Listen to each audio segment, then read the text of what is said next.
সুপ্রিয় দর্শক, সাতক্ষীরা সদরের কুশখালী ইউনিয়নের শিকলি পশ্চিমপাড়া এলাকায় একটি মর্মান্তিক ঘটনা আজকে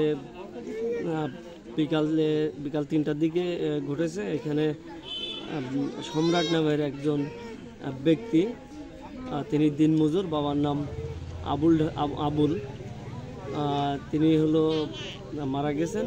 আর তার স্ত্রী ফতেমা, তিনিও কিন্তু মারা গেছেন। আমরা এখানে এসে যেটা জানতে পেরেছি, এই যে মারা গেছেন সম্রাট, তার মায়ের বরাতে তার মা জানিয়েছেন যে এই সম্রাট বাড়িতে থাকতেন এবং তার স্ত্রী ফতেমা, উনি ঢাকায় বিস্কুটের ফ্যাক্টরিতে কাজ করতেন দুইটি বাচ্চা নিয়ে।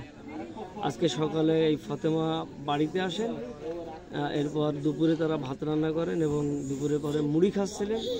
এরপরে এই যে সম্রাটের মা নুরি বিবি, তিনি কোনো সাড়া শব্দ না পেয়ে এই বাড়িতে আসেন এবং এসে দেখেন যে ঘরের দরজায় খিল দেওয়া, ছেলে আড়ার সাথে ঝুলছে এবং বৌমা খাটের ওপরে মৃত অবস্থায় আছে।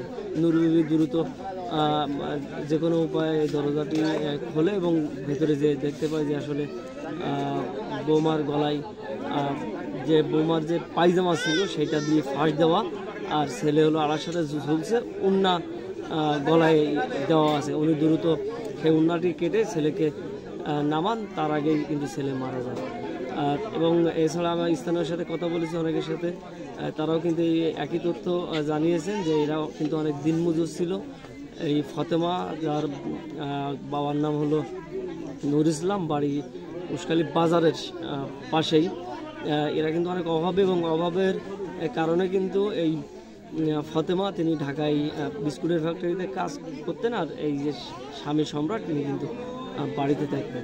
তবে ধারণা করা হচ্ছে স্থানীয়রা বা এখানে অনেকেই এসে সিমটম দেখে মনে করছেন যে আসলে এই সম্রাট তার স্ত্রীকে শ্বাসরোধ করে হত্যার পর সে নিজেও আত্মহত্যা করেছে।